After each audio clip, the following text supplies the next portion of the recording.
Renforcer la coopération entre l'Union européenne et les pays du Sud, c'est une des missions de l'Assemblée parlementaire paritaire ACP-UE qui se tient à Maputo au Mozambique, dont la session officielle ouvrira donc ce lundi.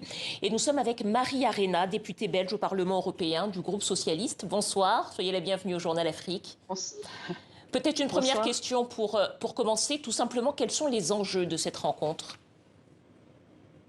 Alors, vous savez, l'Assemblée interparlementaire de l'Union européenne et des pays d'Afrique, Caraïbes, Pacifique, c'est une assemblée qui représente 1,5 milliard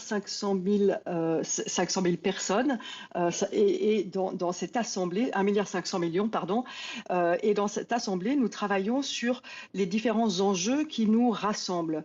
Et donc, cette fois, cette assemblée va travailler sur plusieurs sujets, comme par exemple la préparation de la COP27, mais aussi toute la question de la lutte contre le terrorisme qui aujourd'hui frappe beaucoup de pays d'Afrique subsaharienne, ou encore la question de la crise alimentaire suite à la guerre en Ukraine. Alors justement, on va revenir sur ces sujets, mais effectivement, vous l'évoquiez à l'instant, on est à une semaine de l'ouverture de la COP27.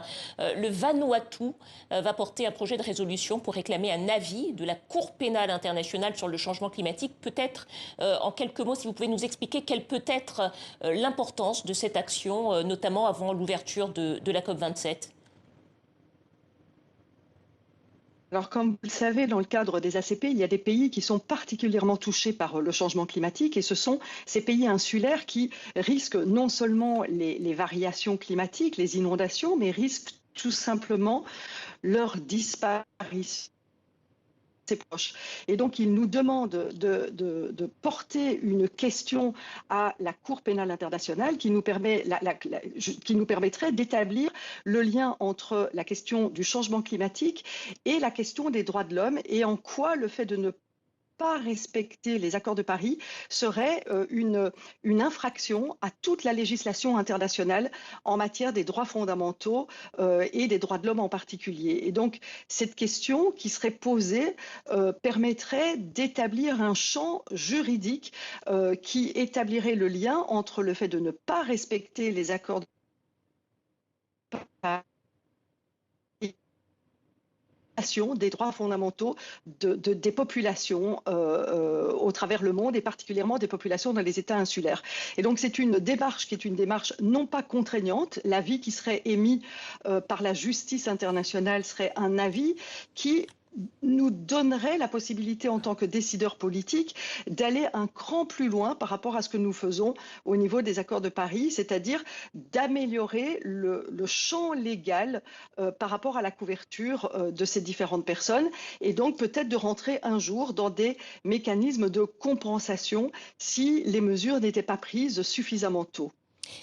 Merci beaucoup. Peut-être une dernière question sur l'autre sujet d'importance que vous avez évoqué il y a quelques secondes. Vladimir Poutine a suspendu sa participation sur l'accord sur les exportations de céréales, ce qui pourrait provoquer une crise alimentaire mondiale.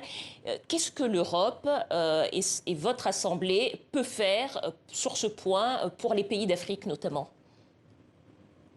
Alors plusieurs choses. La première, on a discuté de la problématique de la crise alimentaire aujourd'hui suite à la crise en Ukraine.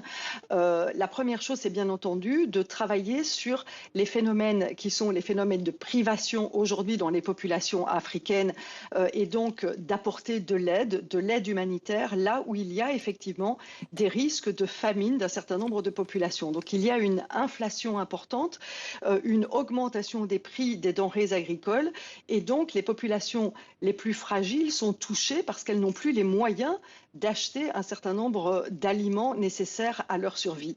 La deuxième chose, bien entendu, cette crise montre toute la difficulté de la dépendance d'un certain nombre de pays, pas seulement les pays africains. L'Europe s'est aussi rendu compte de cette dépendance vis-à-vis de la Russie ou vis-à-vis de l'Ukraine.